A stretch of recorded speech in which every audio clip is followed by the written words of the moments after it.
Selamat datang dan terima kasih kamu sudah bersedia untuk melakukan konseling pada hari ini. Nah, namun sebelum itu izinkan saya perkenalkan diri. Nama saya Anissa Nusadina Putri. Saya di sini sebagai konselor untuk menangani masalah yang kamu miliki. Nah, tapi sebelum itu kamu udah tahu belum konseling itu apa? Belum. Jadi aku jelasin dulu ya. Jadi konseling itu merupakan suatu proses bantuan yang dilakukan oleh dua orang atau lebih seperti ini. Nah, tujuannya itu untuk mengentaskannya suatu masalah.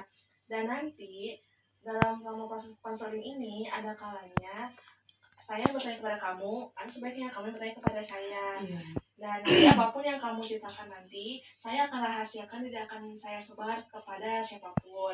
Nah, sebelum melakukan konseling, ini saya ada kontraknya, boleh dibaca dulu ya. Dulu. Nanti kalau misalnya kamu ada yang nggak ngerti dari kontraknya, boleh ditanyain ya.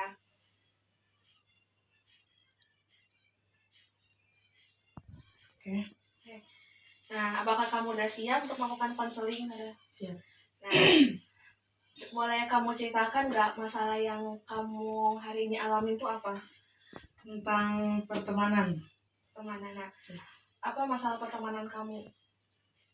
Sebenarnya ini tuh bukan masalahnya aku, cuman ini tuh berdampak gitu sama aku. Oh. Karena kan jadi aku tuh punya temenan dari SMP, udah dari kelas 1 SMP sampai sekarang bertiga. Cuman kita kan sempat kerja kemarin. Dua temanku ini ada perselisihan. Jadinya juga berdampak aku. Jadi kita kayak ya udahlah gitu. Jadi kayak udah nggak sama-sama lagi. Padahal hal yang udah berantem itu benar-benar kayak ya udahlah, bisalah saling dimaafkan gitu kan. Jadi mengutus tali silaturahmi lah intinya kayak gitu. Jadi kita juga udah gak ngerasa bareng-bareng lagi. Jadi aku juga bingung kan, kayak sebagai aku yang gak ada di situ pada saat itu, tiba-tiba kayak teman aku gini-gini. Jadi sekarang kita udah bener-bener kayak ya kayak jadi masing-masing gitu lah. Oh, itu mulainya kamu itu berjauh dari dia itu sejak kapan? Berjauh sama dia? Sejak kerja bareng-bareng. Mereka kerja, jadi tadinya tuh kerjanya tuh bareng bertiga, cuman aku duluan keluar, terus yang mereka berdua. Sejak itu sih. Oh, kamu sama dia kerjanya di mana? Di daerah Batu Tulis. Kamu di sana sama teman kamu kerjanya apa? Aku di bagian kitchen. Bagian kitchen. Nah, kalau dia teman kamu itu bagian bakery. Bagian bakery. Oh. Jadi emang kayak di situ tuh kayak ada perselisihan gitu ya. Nah, tapi kamu pas berselisih tuh di situ.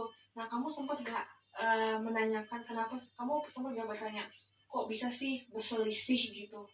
Iya, karena salah paham sih. Kesalahpahaman. Nah, kesalahpahaman tuh di bagian mana? Mungkin dari segi cara kamu bekerjanya atau enggak mungkin cara kamu komunikasi sama si teman kamu itu. Karena apa ya, kayaknya tuh salah tangkap gitu loh sebenarnya. Maksud dia tuh A, cuman dia tuh mungkin lagi bad mood atau gimana, jadi dia tuh kayak nangkepnya B gitu, padahal dia tuh nggak bermaksud kayak gitu, yang menyinggung hati, mungkin jadi bikin sakit hati apa gimana gitu. Jadi banyak cuman kayak nggak sengaja ngomong gitu ya. Jadi bahasa mungkin kamu tuh ngomongnya A tapi dia tuh nangkapnya B gitu. Padahal sebenarnya bukan itu kan. Oke. Nah, namun selain itu penyebabnya ada lagi nggak selain salah nangkap? Tadi kan pertama salah nangkap nih. Nah, selain itu ada lagi nggak penyebabnya? Mungkin karena enggak sih, kayaknya itu doang ya. Itu juga jadi kayak mungkin karena egonya pada masih tinggi gitu, jadi kayak ya gitu deh. Jadi emang kayak ngerasa kayak cuma hal kecil doang tapi kok dipermasalahin gitu ya. Nah, tapi pas semenjak nih kamu tadi udah bilang belum ke dianya kayak oh maaf, udah minta maaf belum sama dianya? Temen aku? Ih, aku kan bukan aku ya, ini teman aku udah minta maaf, cuman ya gitu, dia juga kayak gak dijawab gitu. Gak ngejawab. Ya emang kalau ada baiknya ada kalanya kamu coba minta maaf dulu sama si teman kamu ini gitu. Karena kan ibaratnya kalian berdua kan pasti kan ya kan gak saling menuduh ya siapa yang salah siapa yang benar gitu kan. Mendingan kamu sama teman kamu coba minta maaf dulu gitu, bilang kalau oh ya saya juga minta maaf ada salah, nanti juga dia bilang oh iya maaf juga ada salah, jadi kita kan sama-sama minta maaf gitu. Tapi dia tuh kayak selalu menghindar gitu loh. Menghindar. Tapi kamu udah lewat WA udah berusaha lewat WA, misalnya kayak mungkin secara langsung menghindar, tapi coba kalau lewat WA bisa nggak lewat WA? Iya, kayak dibaca doang kayak gitu. Checklist biru apa checklist abu-abu? Checklist biru. Nah nanti boleh ya, coba kamu selesaiin dulu masalah ini sama teman kamu. Nanti kalau udah selesai masalah kamu sama teman kamu, boleh nanti kamu temuin saya lagi ya. Dah.